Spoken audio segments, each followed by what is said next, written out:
Welcome to Stories of Hope. I'm Christine Hotchkiss. Each week, I bring you the individual stories of individuals and organizations making a difference in your community. Today, we have two guests that we're going to be talking about their stories. Who am I? Well, I believe that everyone has a story that is unique, just like our fingerprints that put us on the paths and the journeys of our lives, and some find purpose. Every story can help, heal, inspire, educate, and my big word of all is to give hope. Today, my guests are Dr. Nephetina Serrano. She is a relationship expert, counselor, inspirational speaker, that she is, a #1 bestseller, author, publisher, certified life coach, and mentor. She's making a difference in the lives of couples and women around the world. And that's how I met her. Co-founder of Covenant Marriages Incorporated, Covenant Rescue 911, and a 24-hour hotline for couples and families in crisis, and Covenant Marriage Institute. Oh, we need a 911 on everything, if you ask me. My other guest is Sofia Gonzalez.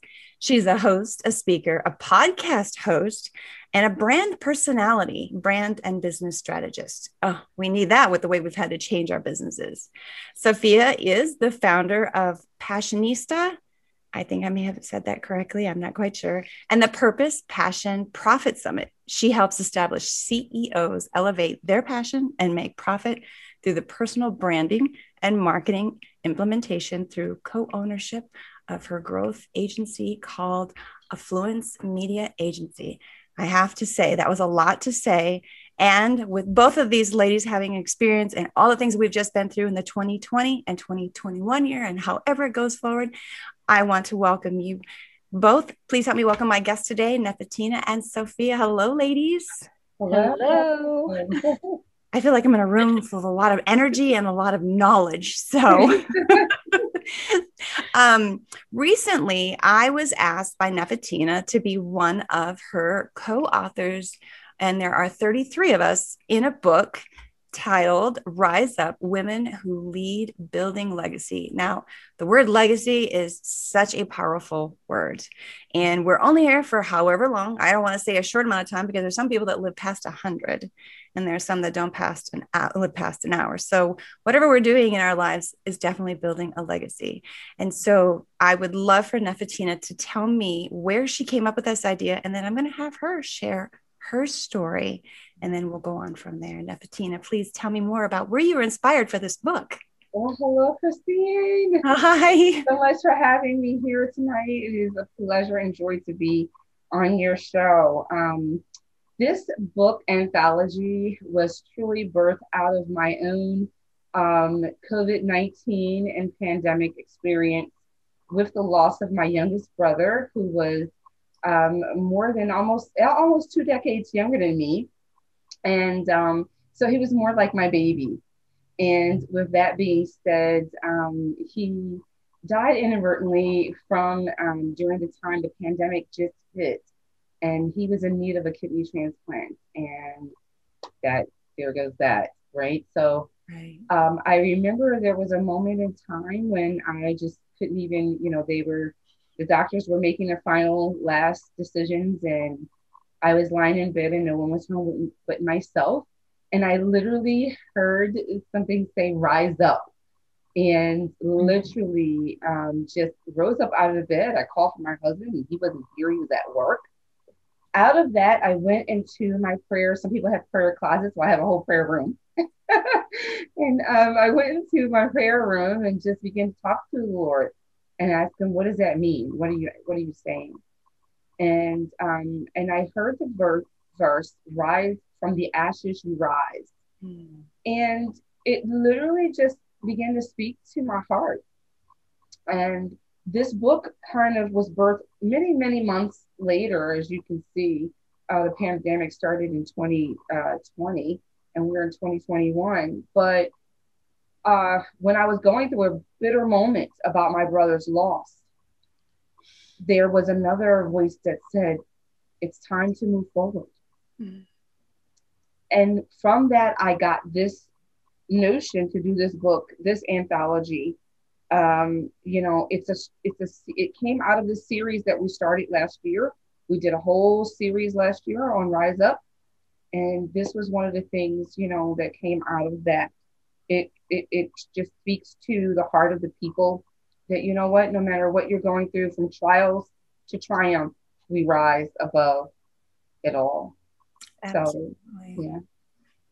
And some people, it takes a lot longer to get to that point. It just depends on where they're at and how they're viewing their lives from the inside out, right?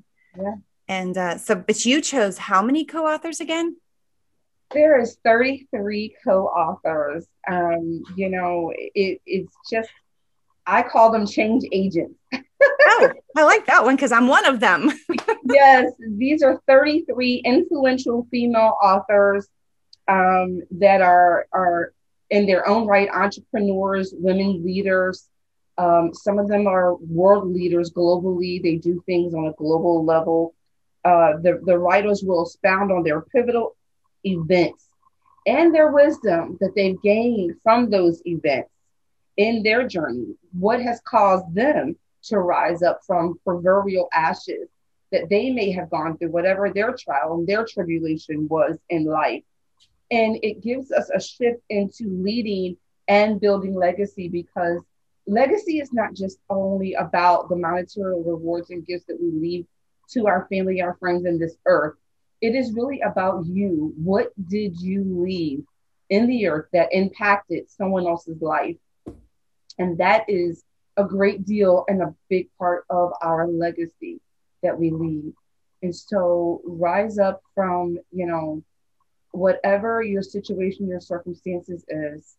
And in this time, understanding that we're not alone, right? There's someone out there that, that has, it seems like a lot of women, but let me tell you, with 33 women, we still won't touch the surface on all the things that people have suffered and gone through in life and during this pandemic and COVID season. So, yeah, but hopefully the heartfelt goal is that every story will resonate with someone out there.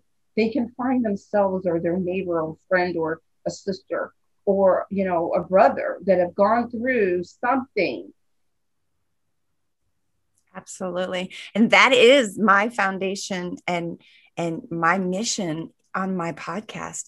You only have 33, that's one book. But there are billions of people on this planet, and everybody has something, not as maybe tragic, but tragedy or illness or unforeseen circumstances. Somebody has something. Yes, we always say, be grateful if, it could be worse, because there is worse, or we feel there's worth, because I've actually interviewed people that I would think it was my worst. And they're like, hey, I'm alive. And I'm like, I got it. Just depends on your perception and how you actually look at life in its at its own. Thank you. And we'll talk more. I want to hear more about Sofia. Sofia, what is your story that's in this amazing book that'll be releasing here soon? So the chapter of my or the title of the chapter is called Depression Masked as Happiness.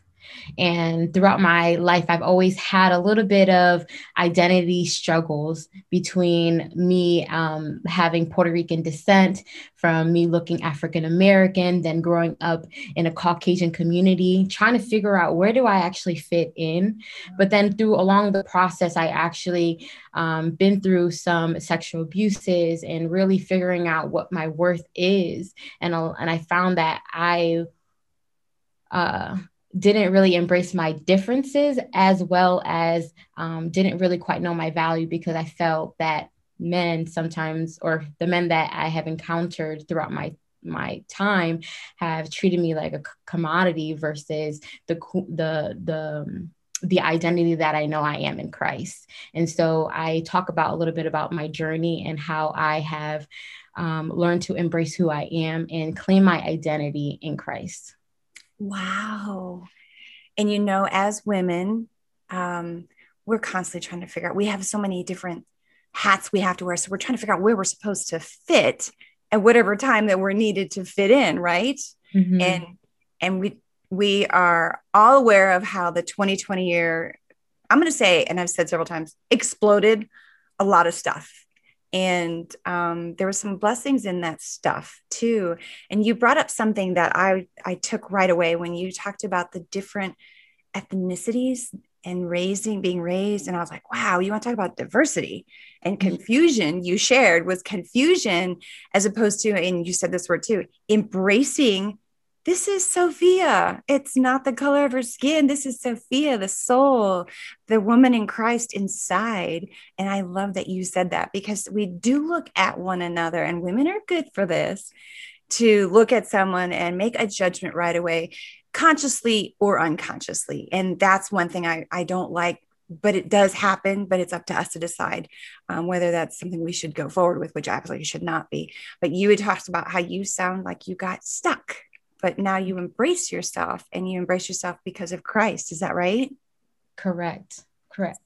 So what were some of the struggles that you have just shared with the different diversities and the ethnicities that you felt you needed to understand? And you mentioned men too. So what were the real struggles? Is it knowing who you are, maybe what your purpose is, or the people you are encountering? What is the struggle, or was the struggle rather? I think it's a multitude of struggles that I was actually encountering as I grew up, because I actually grew up in Miami, where everything was so lively. There was so many different cultures, foods. And I just remember when I was a kid, I would be at my grandmother's house, and I would have Spanish music playing in the background, smelling the Puerto Rican food, just all this enrichment of our culture. And then my dad, who's actually a pastor, got a call in Ohio, and completely uprooted. And I had to be transported in a community that I didn't really know when I was younger. And being the first Black Latino in the neighborhood, it brings some controversy, and it brings about not really figuring out what you fit in and where you fit in. Because when I was about maybe kindergarten or first grade, I remember going into the classroom and realizing that there was no one that looked like me, and no one really knew about my culture. And I just didn't feel like I fit in, and I felt like I was changing who I was so that I could be able to fit into the community. And also my dad got a call in a community where it's more of low income and had a lot of minorities. And I didn't really fit in that community as well, because when they found out that I lived in the suburbs, they kind of like ostracized me because I was a little bit different, and they didn't feel like I knew their struggle or the things that they were going through. But then, it was just quite so many different struggles, and trying to figure out, where do I fit in? How do I make my stance in who I am? And none of these different avenues really define who I am. And so it's just the struggles of being able to figure out how you were going to deal with a community that didn't understand you. Yes. And I'm laughing inside, because I lived in Minnesota and Wisconsin, so I understand all of that. You said Indiana, right? Ohio. And I have family in Ohio. And the first time I went to Miami 15 years ago, I was like, looked at my skin. I'm like, I'm the minority here. So I didn't feel like I fit in, even though I was going down there to enjoy the things you just shared about that community. And it's so interesting that we live in the United States, and we have all these different places and these different things that people do. And there's still cultures, right? You don't have to go out of our own country to see that there's different cultures within our country. Right. And the diversity, I would love to not be a divide, rather than it be a connection with everybody, regardless of the skin. I tell people all the time, if you close your eyes, everyone's the same, right? There's no skin. There's no color in our skin. We're all the same. But that's how I am. I'm still an innocent little child inside and trapped in an adult body. And I will stay that way. Thank you for sharing that. We'll talk a little bit more about that. Nephetina, what is it that is the chapter in your book about you, or is it about your brother? It's actually just about some of the journey of my life. So it will include part of what happened with my brother, because that's kind of how we got to this point, and this book was birthed out of that. but it also encompasses some of the journey in life, because that too is part of the legacy that we leave, the journey that we travel down. And so one of the things that I asked each of you authors to do in the book was to do a wow. And that was a WOW, which is a word of wisdom. And in the wow, we each get to now share independently our own, word or phrase that that we can impart into the heart and the mind of our reader, right? So when they're reading that particular chapter and they get to the end, what are we going to leave them with? So I wanted to leave the reader with something tangible. And so the wow gives them how you made it through, either some steps that you did or some scriptures that you read or whatever. Maybe it was a quote from, someone that you wrote, and it could be from elementary school. It doesn't matter.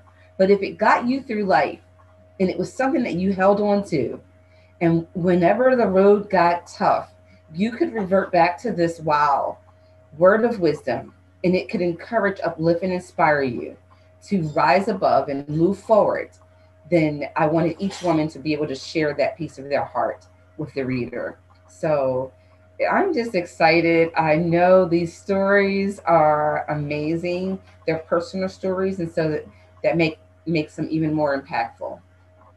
And to know that there's 33 co-authors and not one of them is the same story. One. We have 7 different countries that are represented in this book.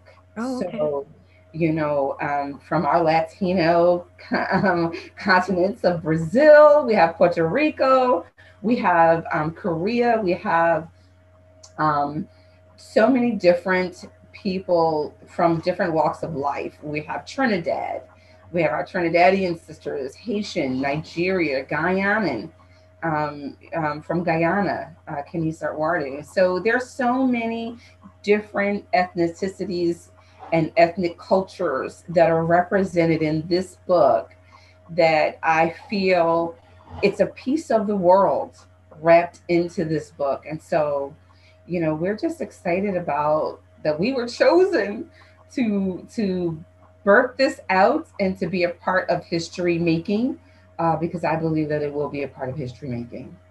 It absolutely is, which is why I do what I do, because each story can help someone either inspire them, find something within them they didn't realize it, or meet someone they thought they were the only ones, and we're really not the only ones. Nephetina, you and I actually had the privilege of meeting one another early in the year at an amazing event and pageant, which I love her platform and what she represents for women. And that's the Women of Achievement. We're going to go ahead and give her a shout out, because that's where you and I connected, right? When I was one of the judges, and then they told us about our bios. So I read your guys' bios just now, and then mine was read in front of people. I didn't know any of you, right? I came in with an open mind and excitement for everybody. And when you all heard that I had my story of losing my daughter, Nicole, then that's when you and I started talking about how you had lost your brother, which I've also lost a sibling too, 6 years after my 17-year-old daughter, Nicole, passed away. Yeah. And, the passing of a loved one is difficult. But as you said in the very beginning of this interview, we have the avenues to figure out how to get ourselves back up and rise up, right? And leave that legacy. They already left their legacy. Now it's our turn, right? Yeah, absolutely. Absolutely. And I want to just say thank you so much to Sofia.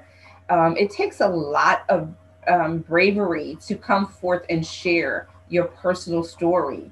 But I know that, from each and every woman we have, that is pouring into this project, that your story is going to really help someone. I want to say thank you to both of you for sharing your story and being willing to, to put it out there and share your heart with others. I think it's just amazing when we do that. With you having said that, that's kind of a great segue to go into asking Sofia, what are you hoping that will come out of you sharing this chapter for others that are going to read it and you're not even going to know who they are?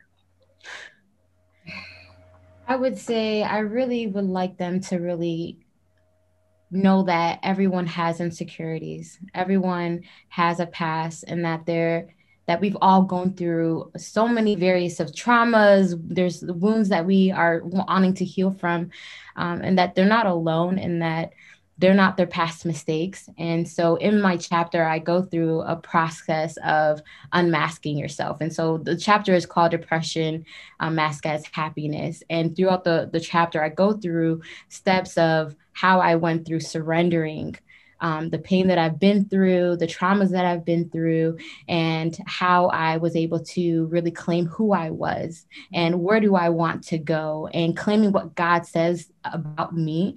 And so I want them to really understand who they are in Christ and claim their identity, because I really believe when you know who you are and what your purpose is, that's how you're going to be able to leave a legacy here. And I really believe that your legacy lives on, and your identity lives on after you die. And so I really hope that they can be able to get that, is claiming their identity. It absolutely does. I agree with you 1,000%. And you touched upon a topic that, and there's a lot of topics that people are not so sure how to talk about them. So for you to have a chapter about depression, I mean, that's heavy for a lot of people. And because we went through the beginning of, hopefully the end as well, the 2020 year, there were a lot of lives that were lost for one reason or another. And suicide was on the high rise. And I don't know if it is still increased, but depression is a big factor in that too. And so I guess I want to give you that opportunity, if you would, is to get into the mind of someone who's depressed. Give me a little idea as to what does that feel like? And how did you get through that? And there's days that people still have those feelings, but you talk about this in particular. So give me a little more into what that depression was like. Oh man, that is a great question. Maybe one particular thing that may have made you feel a certain way that you felt that heaviness of depression. How about that? I would say, what does it feel like for me? Because everyone feels it differently. And that's what I know, that depression isn't, because for me, a lot of people see me as happy, and I am good at masking whatever I'm feeling, especially because I'm a pastor's daughter. You have to be you're on a pedestal, so you have to maintain and do PR and all that great stuff. And so depression felt like not washing my face for maybe like a week or two, or me gaining, especially in this lot, like gaining a whole bunch of weight and being fluctuated with your weight, you feeling like you have to change what you look like so you can please society. I mean, depression is sometimes just not wanting to get out of your bed for days, but you still do anyways, because you know that you have to, and you feel like it's not an option just to. Yeah, I mean, there's so many different ways that depression can show up, but for me, it was not being able to be myself, and not being able to be myself was agony, to be honest. I think we can all feel that way, trying to first find out who we are, and then do we accept who we are? Because there's so many different reasons why people would not accept who they are, right? That's pretty strong and pretty powerful. What's your turning point that brought you out of the depression, of the heaviness you put in this chapter? The turning point was when, I'm going to just read the turning point real quick. Yes, please do. The greatest breakdown became the start of a breakthrough. I met my maker, and should I say, God meets you at a place where you can no longer carry yourself. I literally had to surrender everything to him, because I went to personal development seminars, I went to gurus, I went to all these things trying to figure out, like, I realized, like, I know I need help. So I went to therapy, I went to all these different places, but I realized God is the answer, and what I read in God's word was addressing what I needed in the crevices of my heart. And I found myself in prayer, communicating with God, crying, screaming, repenting, but the biggest and the most scariest part was surrendering all the pain that I've been through, to surrendering where I'm at right now. I'm surrendering my visions and the dreams that I have for myself. I had to surrender it all. And that was probably the scariest part, but it was so worth it, because now I get to really walk in freedom, and I get to walk in healing, and I get to walk in helping other people walk as well, in their healing by speaking and sharing my story. And that's why I felt so called to write this chapter, was because I was finally ready to really share a part of my story in this chapter. You know, depression, it's a heaviness for sure. And you talked about all the different things about your depression, and in me sharing right now, or a few minutes ago, losing a child, a lot of people would say, I can't imagine. And I've learned to say, I can't tell them not to, because this is my life. And I will share with you, losing my daughter is definitely a big deal. I was in this vehicle with her. I had to go find her when she was ejected from the car. So there's a lot of different factors in that. I could go in there and keep myself stuck in that 14 and a half years ago moment, but I didn't, because even though my life did fall apart all around me, I still had to, and we're going to use Nephetina's thing, rise up and stand there and say, no, the legacy part is my daughter. And now I'm creating, and have been creating for the last 5 years, my own legacy through my tragedy and my pain. Like you talked about your pain and your depression. And Nephetina, you talk about how you were inspired with this book because of your brother. Isn't that interesting how all of this kind of like comes into like a full circle in a kind of a way? I love it. I love it. Wow. Yeah, I don't share that. You really inspire me. I just want you to know that your story is absolutely amazing. I can't wait for you to write your whole book, because I think it's just going to be a powerful, powerful tool that you can take with you everywhere you go. And every person can use that same outlook. Your story is powerful. Each of your stories, ladies, is powerful. Mine's powerful in the way that I live it, by someone who wouldn't be able to even think, how do you put one foot in front of the other, losing a child? Someone who looks at you, Sophia, with depression and the different things that you talked about, they could say, I got to put one foot in front of the other because Sophia did it. I can do it, right? Nephetina lost her brother. She could stay there laying in bed, as you mentioned, but no, she rose up and said, no, there's more to this, and my brother's going to be remembered. And honestly, I think he was probably the reason why you're not laying in bed, because he's like, that ain't happening to my sister. I ain't letting that happen to anybody. I want them to remember me. And I tell it to everybody, be happy in the moment. No, we can't smile and laugh all the time, but be happy in those moments that you do have, and be very grateful that if you had to take your story and throw it on the table and exchange it with someone else, I would take mine back every time. I really would. Yeah. So Nephetina, before I ask my final question, ladies, I do want to know, when and where is this book going to be released, in the event that someone wants to know more about these stories, such as the two of yours? Oh, and mine. Yes, absolutely. It's going to be released this summer. So the summer of 2021.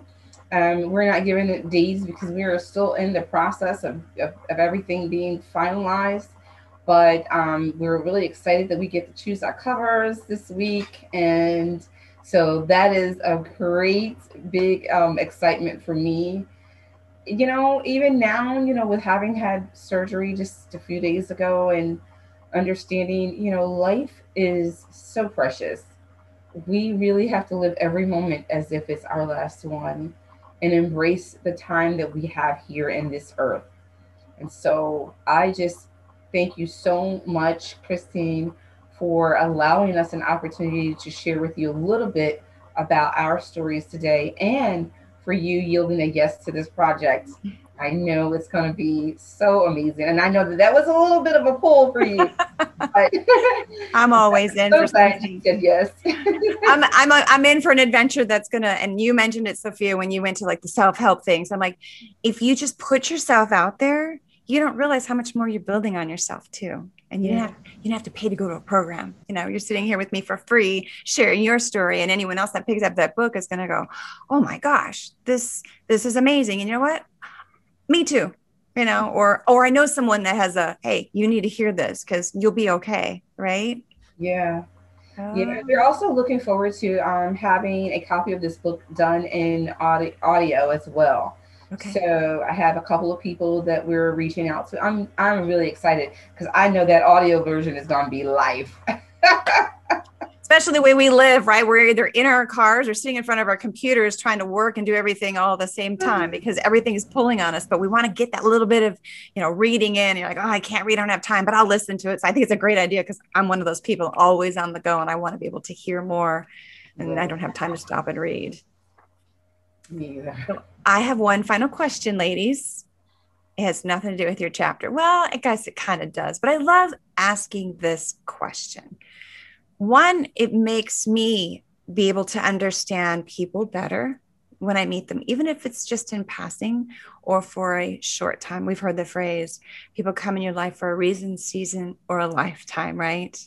We get to decide sometimes if those people want to stay, get to stay, or you got to say, gotta go. I've had some say, I gotta go.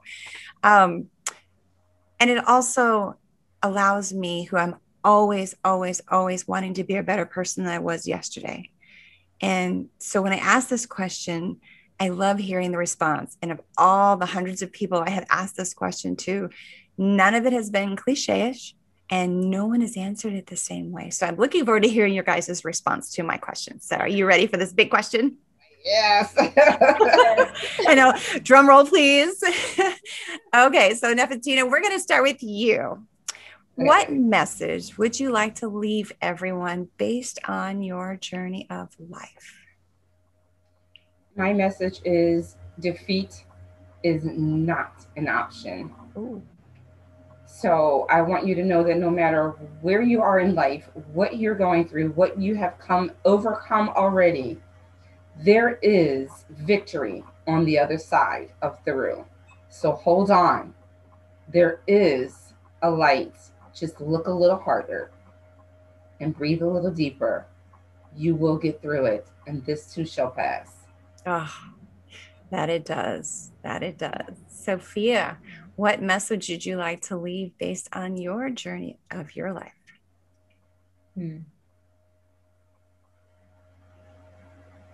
That you are chosen, that you are worthy, that you are forgiven for everything and all things. You are loved and you are his. You both gave some powerful I got answers. chills on that one. I got chills on the last one. So thank you. I love both of your answers and so very true, right? Yeah. Thank you both for sharing briefly about the chapters. Anyone who wants to know the details have to get the book, right? Yes. There's 3 of us right here out of 33. They're definitely worth reading, and then you'll get to read the others. So, Nephetina, I don't think I asked where the book is going to be available. It will be right now. We know that it will definitely be available in Amazon.com. We're looking to have it in Barnes and Noble, and Lord willing, we'll have a few other places as well. So it will be listed around. And then each author and co-author can also look into their own neighborhood bookstores and offer it to be offered there, because a lot of our bookstores will take us as local artists and sell our books through their store. So with that being said, I already know that we get to provide our contact information in our chapters, but I'm going to give you both that opportunity right now instead of having the cliff notes and cliffhangers. So Sophia, you have contact information in the event that someone wants to know more about who you are, what you do, or maybe they need to talk to you about their chapter of what they can relate to with what you've shared today. Do you have contact information you want to share? Yes, of course. You can follow me on Instagram at Elevate Your Passion. And you can find me on Facebook at Sofia L. Gonzalez. And you can go to my website at www.affluencemediaagency.com if you need marketing and branding assistance. And also my personal website at sofialgonzalez.com. You got that. Dr. Nephetina, your contact information. I'm going to just make it real easy for you. You can go to www.drserranos360.com and you'll have access to all of my social media right there at your fingertips. Oh my gosh. Thank you, ladies, again for everything today. Is there anything you wanted to share before I close out that I may not have asked? No, I just want to say thank you again for having us today. I love this and what you're doing, and just kudos to you. Continue to move forward, and I'm excited about some of the things that you have coming forth in this year. Thank you. Thank you both. I do really appreciate you both. So those of you who are either listening to this or watching this on YouTube, because I'm now going to have my own website and I do get to feature those. So this will be one of them. If you have a story you want to share, know someone who has a story, or you have an organization making a difference in your community and you want it to be heard, email me to the address of stories@christinehotchkiss.com, or check me out on my website, and that is christinehotchkiss.com. Until next time, everyone, I wish you well. And you take care.